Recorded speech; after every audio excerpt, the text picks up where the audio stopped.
What's up, everybody? If you're struggling shooting the basketball, this is a very important concept, and I promise if you can really get good at this, you will become a better shooter.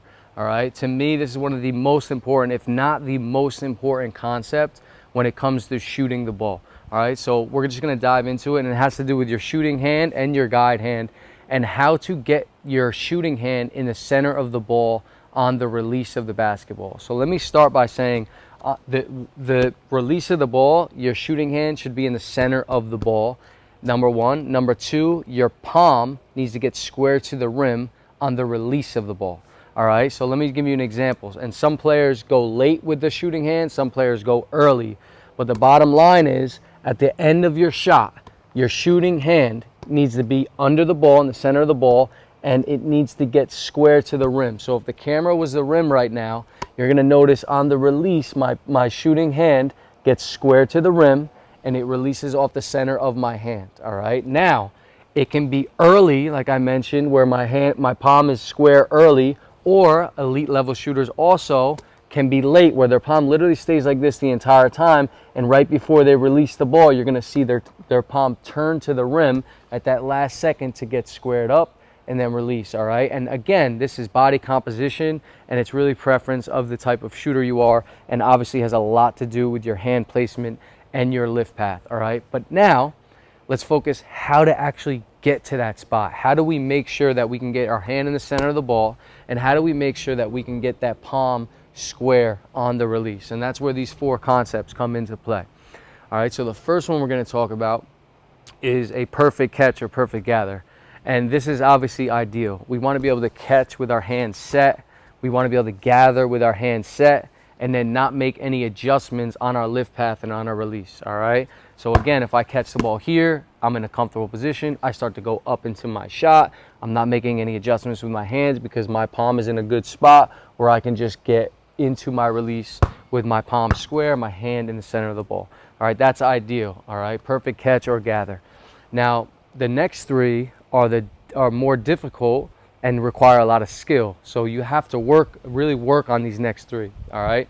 Second one is moving the basketball in the guide hand. All right. What this means, if I catch the basketball here, my hands aren't in a great spot. Obviously, if I just go up into my shot right now, my shooting hand and palm is not square to the rim.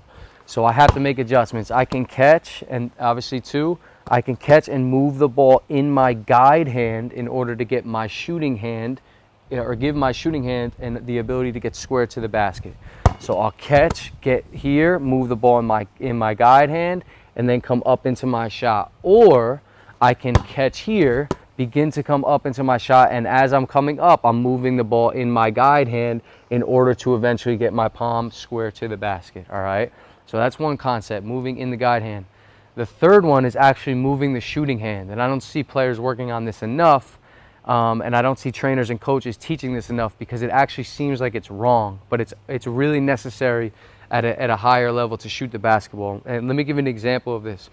If I was driving to my right as a righty and I went left right into a shot and I gather the ball here, there's a lot of pressure right now on my left hand. So it's almost impossible for me to gather the ball and move the basketball in that guide hand in order to get up into my shot. So for this example, I would get here, and as I start to come up, or earlier, I would go one, start to move my shooting hand in order to get in the center of the ball into my release, as you can see. So I'll go slow with this. That would look like left, right. I'm here. I'm moving that shooting hand to get under the ball and square to the basket. And again, that can happen early, or it can happen as I come up. And some players actually do it at that last second where they'll turn and shoot the basketball. All right. And that's obviously at a high level.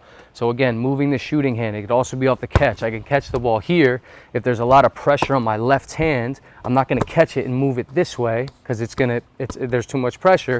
So I would catch here, move my shooting hand to get into the center of the ball, and then square. And then the fourth one is moving both hands, which is pretty common, especially with a difficult pass or a difficult gather. So if I get a bad pass, for example, I'm here, my hands aren't in a great spot, I might have to move both hands to get reset, or I'll catch, move both hands to get them set, and then come up into my shot. Or even if I catch and start to come up, I can move these both hands and get into my release. All right. So now I'll dive into 4 different drills that can really help you with these concepts. So again, Perfect catch, perfect gather, fine, no adjustments. Second one, moving the basketball in your guide hand, your opposite hand. You're here, you're moving it in that hand.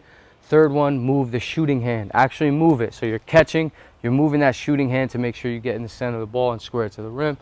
And then that fourth one is moving both hands to make sure your hands are set, all right? And guys, again, extremely important concept. I promise, if you really focus and work on these and get really good at it in all situations, you will be a better shot maker and raise your shooting percentage, especially when it comes to shooting difficult shots. Obviously, catch and shoot, those are easy especially when you're open, but if you're a little bit rushed or you're going off the dribble in a tough situation, these are really going to help you raise your shooting percentage. So let's dive into the 4 drills. Let's get to it.